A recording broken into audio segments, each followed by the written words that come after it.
BJP రాష్ట్ర నాయకులు కంది శ్రీనివాసరెడ్డికి శ్రీ శోభాకృతనామ సంవత్సరం అనుకూలంగా ఉందని ప్రముఖ వేద పండితులు జ్యోతిష్యులు ఫణితుల ప్రవీణ్ శర్మ అన్నారు. ఉగాది పండుగను పురస్కరించుకుని ఆదిలాబాద్ పట్టణంలోని కంది శ్రీనివాసరెడ్డి క్యాంపు కార్యాలయంలో పంచాంగ శ్రవణ కార్యక్రమాన్ని నిర్వహించారు. ఈ సందర్భంగా కంది శ్రీనివాసరెడ్డికి రాజయోగం పట్టే అవకాశం ఉందని తెలిపారాయన. వచ్చే ఉగాదిని ఎమ్మెల్యేగా చూసుకుంటామని జరుపుకోవాలని కూడా జోష్యం చెప్పారాయన. కొత్త తెలుగు సంవత్సరంలో 12 రాసుల ఫలాలు, గ్రహాల సంచారం, అన్ని రాసుల వారికి వార్షిక ఫలితాలు వివరించారాయన. అనంతరం ప్రవీణ్ శర్మను కంది శ్రీనివాసరెడ్డి పూలమాల శాలువతో సత్కరించారు.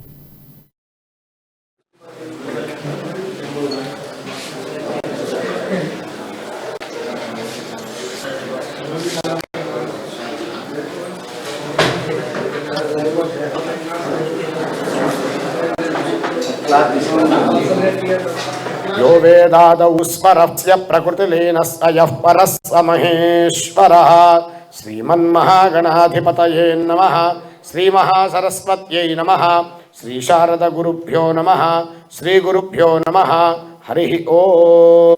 అమ్మా న్యూస్ అధినేత గారైనటువంటి శ్రీ కంది శ్రీనివాస్ రెడ్డి గారి యొక్క జాతకపరం ఏ విధంగా ఉన్నది అని తెలుసుకుంటే, శ్రీనివాస్ రెడ్డి గారి పేపోరారి చిత్తా నక్షత్రము తులారాశి అవుతుంది. కావున ఈ సంవత్సరము తులారాశి వారికి చాలా విశేషమైనటువంటి అనుకూలమనే మనం చెప్పుకోవచ్చు. ఎన్నో విశేషమైనటువంటి విజయాలన్నీ కూడా అందుకునేటువంటి అవకాశాలు ఈ సంవత్సరం ఉన్నాయి.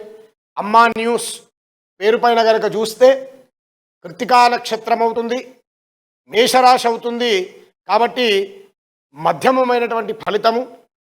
అంతేకాకుండా ఈ సంవత్సరము ఏప్రిల్ 21 తర్వాత అమ్మా న్యూస్లో పనిచేస్తున్నటువంటి ప్రతి ఒక్కరికి కూడా, అన్ని రంగాల వారందరికీ కూడా చక్కనైనటువంటి ఫలితం ఉంటుంది. ఆదిలాబాద్కి కూడా చక్కటి మంచి రోజులు రాబోతున్నాయి. మళ్ళా అట్లాగే ఇప్పుడు ప్రస్తుతము బీజేపీ అనేటువంటిది కూడా ఒక రకమైనటువంటి మనందరికీ కూడా అండ. బీజేపీ ఉన్నది అంటే మనము హాయిగా ప్రశాంతంగా నిద్రపోవచ్చు. అటువంటి బీజేపీ కూడా ఇప్పుడు మంచి అనుకూలమైనటువంటి దాంట్లో ఉన్నది. కాబట్టి ఆ పార్టీలో ఉన్నటువంటి మీరు చక్కనైనటువంటి ఫలితాన్ని సాధిస్తారు, దాంట్లో ఎటువంటి సంశయం లేదు. తిరిగి నెక్స్ట్ మనం ఉగాది మీరు ఎమ్మెల్యేగానే మనం